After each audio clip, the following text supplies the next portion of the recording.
Si alguien realmente quiere saber o quiere informarse acerca de los derechos humanos en el Islam, acerca de cómo el Islam ve a lo demás, a las demás religiones, y cómo hay esa interacción entre ambos, pues tiene que ponerse a investigar, y es algo muy fácil.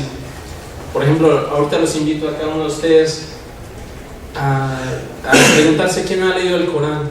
O sea, si alguien quiere saber lo que piensa el Islam del hombre y de los derechos humanos, es muy fácil, ya no por religión o por que uno está haciendo proselitismo, pero el Corán es un libro que, si realmente quieren saber de este asunto, tienen que leerlo para que vean lo que está al alcance de sus manos, ¿no? O sea, está esto presente y es muy fácil que ustedes averigüen lo que piensa el Islam si ustedes leen el Corán. También deben de saber de que los musulmanes nos basamos en los dichos del profeta Mohammed, y otra de las fuentes de las que pueden observar es la historia, ¿no? Entonces, lamentablemente, hoy en día, pues no, a los musulmanes nos toca defendernos de tanto que nos atacan. Yo, por ejemplo, cuando me fui a Arabia Saudita, que me fui a vivir allá para estudiar, toda mi familia me decía, no, pero allá te van a matar, y luego siempre a cada rato que llamaba aquí y a hablar con mi familia me decían, ¿y cómo te tratan allá? ¿Y cómo está la guerra? ¿Cuál guerra? Pues no hay nada, estamos todos bien por acá.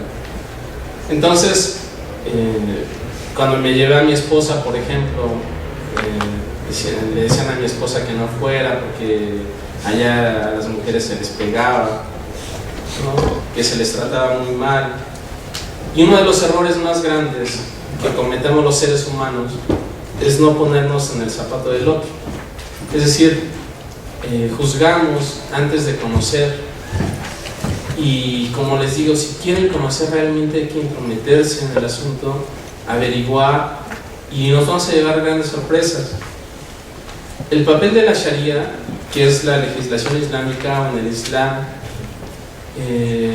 nosotros tenemos leyes para todo, no nada más es para el ser humano en sí como persona, ponerse a reflexionar la relación entre él y Dios. Sí, es lo más importante la relación entre él y Dios, pero también hay que fijarse en los demás. Precisamente por eso uno de los pilares del Islam, después de la oración, porque los musulmanes tenemos pilares, nosotros tenemos que rezar diariamente. ¿Para qué? Para que haya una relación entre el hombre y Dios. Pero el tercer pilar es lo que se le llama el zakat, es de que cada persona, teniendo una cierta cantidad de dinero, si cumple con esa cierta cantidad de dinero, que es alrededor de unos $600 al año, si es que los tiene y ese dinero le sobra, tiene que dar el 2.5% a cierto grupo de individuos que son los necesitados, los pobres, y es directamente a la persona, no a ninguna organización o institución. Y eso es precisamente para pensar en los demás, ¿sí? El Islam invita a que el hombre cambie su entorno social, no solamente que piense en sí mismo, sino que cambie todo lo que hay alrededor de sí. Es por eso que dijo el profeta Mohammed, dijo, quien vea de ustedes algún mal, que lo cambie con su mano, si no puede con su palabra, y si no puede con el corazón, y eso es lo más débil de la fe.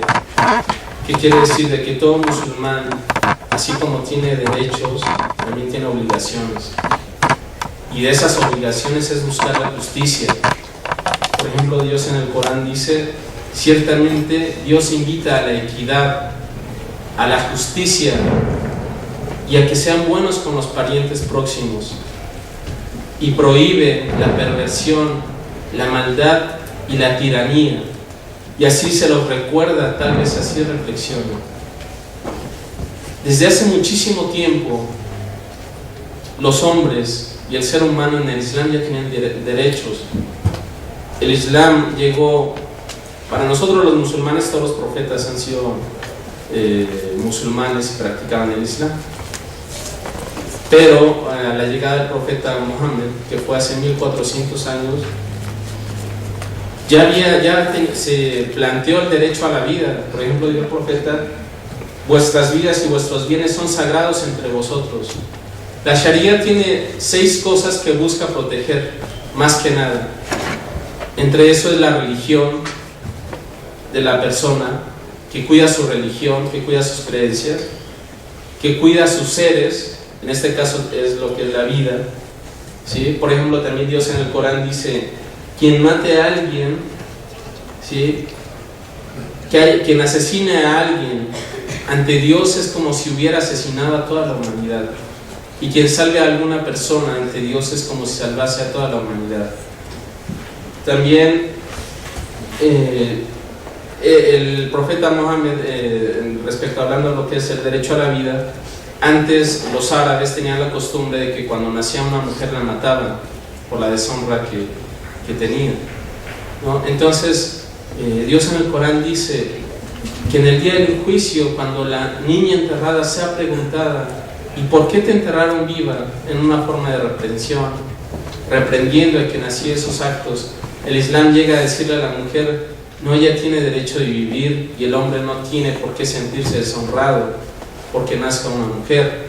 Eso ya desde hace 1400 años viene en el Corán, que los derechos simplemente de por qué se creó el hombre y la mujer son iguales ante Dios respecto a la recompensa. Dice: si un creyente y una creyente, porque en el Corán dice, por ejemplo, los creyentes o los hombres, se habla de un género masculino por el plural, pero hay partes donde dice el hombre y la mujer, el creyente y la creyente, para hacer un énfasis en darle la importancia a la mujer.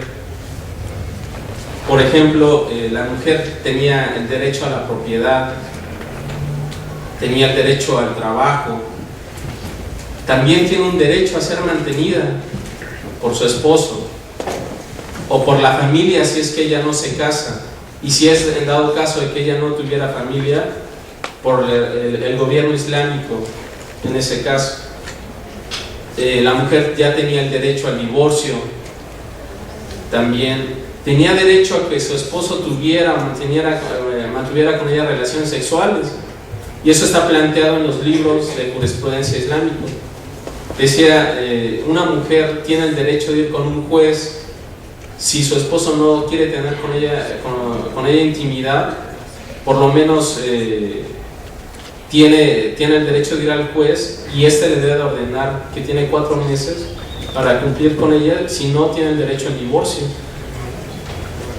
Entonces, por ejemplo, una mujer llegó con el profeta Mohammed y le dijo: realmente yo ya no puedo estar con fulano de tal, y le aclaró que ya no se sentía a gusto, ya no tenía una atracción hacia él.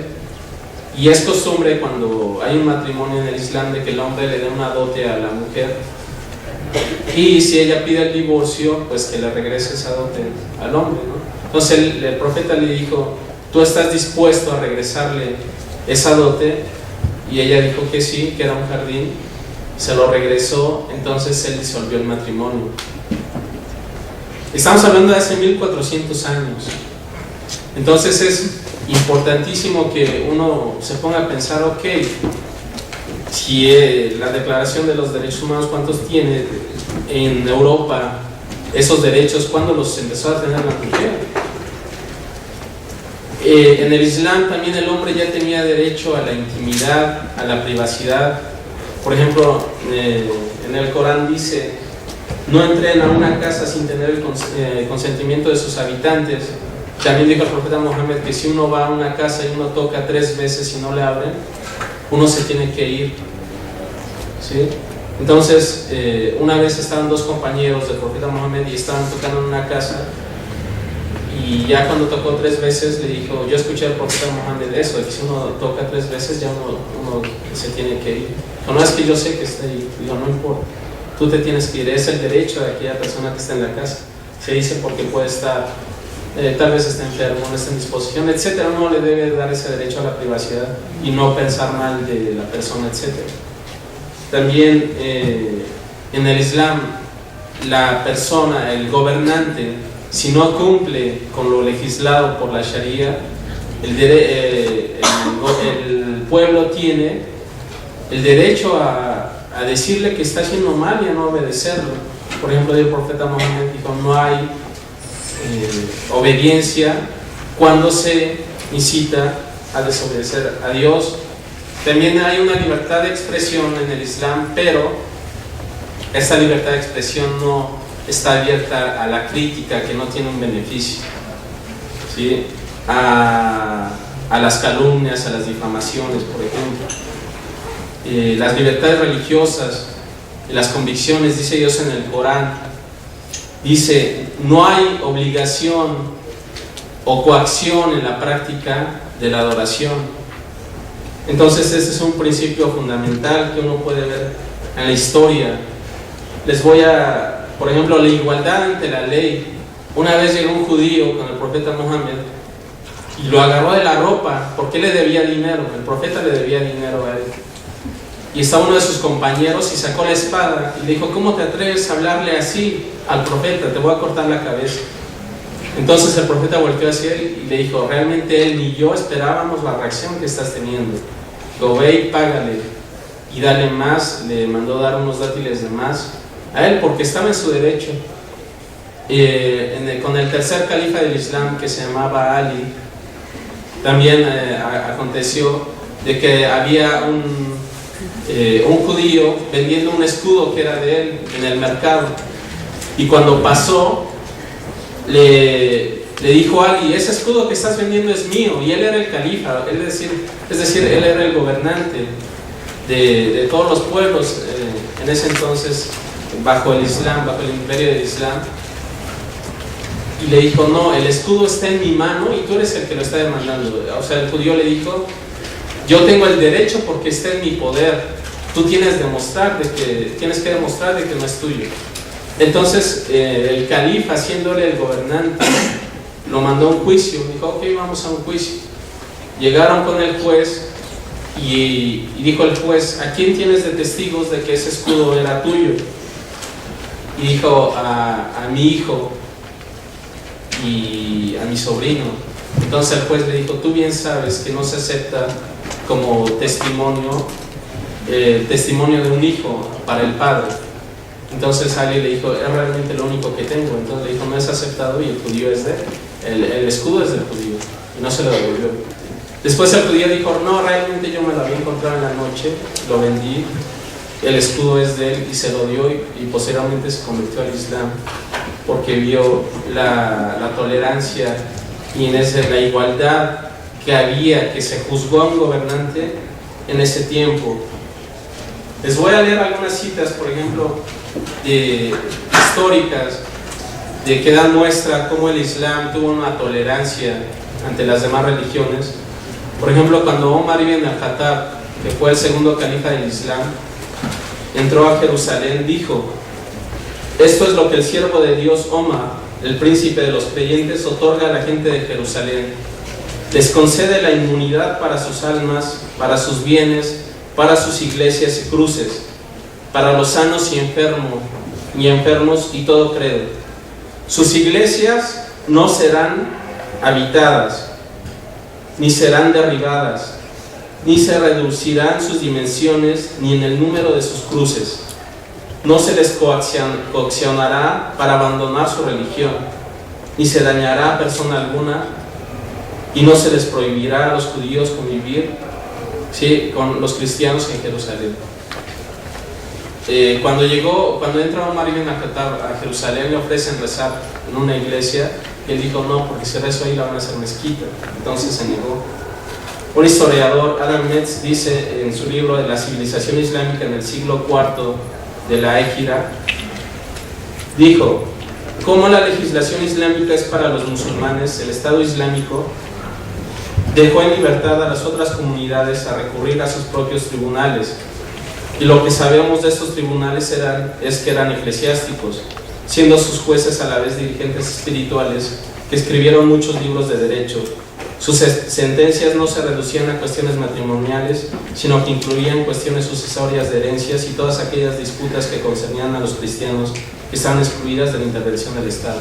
Es decir, cuando imperaba el Islam, en el Islam, si hay grupos de otras religiones, ellos tienen el derecho a legislarse por las leyes que invite su religión. Por ejemplo, los judíos y los cristianos tienen el derecho de que si ellos cometen algo, tengan juzgados de judíos y de cristianos que establezcan las leyes entre ellos.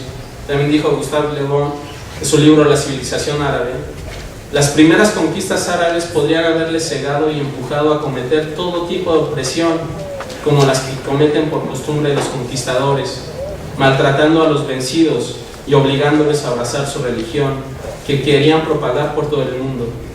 Pero los árabes se abstuvieron, y los califas, que tenían una inteligencia política poco común entre los predicadores de nuevas religiones, percibieron que los sistemas y las religiones no se pueden imponer.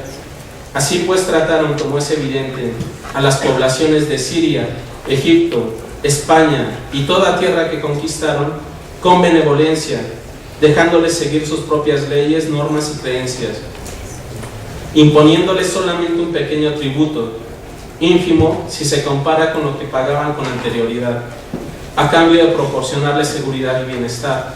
En verdad, la humanidad no conoció unos conquistadores tan tolerantes como los árabes, una religión tan tolerante como la suya. Es sabido históricamente también que, ya ahí terminó su frase, que el muro de los lamentos, que es lo más caro de los judíos, estaba enterrado bajo gran cantidad de escombros de basura.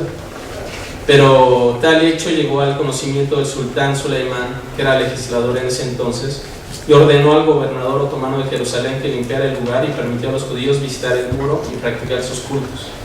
Hasta hoy en día las llaves del Santo Sepulcro la tiene una familia de musulmanes, debido a las diferencias que hay entre los grupos cristianos. También Thomas Arnold dijo: no llegó a nuestros oídos ninguna tentativa de obligar a la gente no musulmana a que abracen el Islam por la fuerza, o de un sistema organizado de opresión con objeto de erradicar el cristianismo. Si los califas hubieran seguido alguno de dichos planes, habrían eliminado el cristianismo con más facilidad que el que tuvieron Fernando e Isabela cuando eliminaron el Islam de España, o las que tuvo Luis XIV para castigar a los adeptos del protestantismo en Francia, o la manera con la que los ingleses consiguieron alejar a los judíos 350 años de Inglaterra. Las iglesias orientales en Asia estaban aisladas del resto del mundo cristiano y no había nadie que se solidarizara con ellos por haberles considerado como grupos excluidos de la religión. Por tanto, la mera supervivencia de estas iglesias hasta el día de hoy es un argumento válido y demostrativo sobre la política de la tolerancia de los gobiernos islámicos en general hacia ellos. Por lo tanto, en la historia se ve que cuando gobernó el Islam, por ejemplo en España estuvo más de 800 años, en los momentos que estuvo en Jerusalén había paz, y eso se puede lograr. Pero ahora, hoy en día, vemos que una de las maneras y de los objetivos que buscamos para que esto se logre es el entendimiento mutuo, y es a lo que invitamos. Por lo tanto, les voy a recitar un versículo del Corán y después los voy a traducir al español, que es el propósito pues de esta plática, ¿no? Dice Dios en el Corán: Ya ayyuhan nasu inna khalaqnakum min dhakarin wa untha وجعلناكم شعوبا وقبائل لتعارفوا إن أكرمكم عند الله أتقاكم إن الله عليم خبير. Oh hombres, los creamos a partir de un hombre y una mujer, y los hicimos de diferentes pueblos y razas para que se conocieran los unos a los otros. En verdad, el más piadoso ante Dios es el mejor, y Dios es el sabio, el conocedor. Gracias.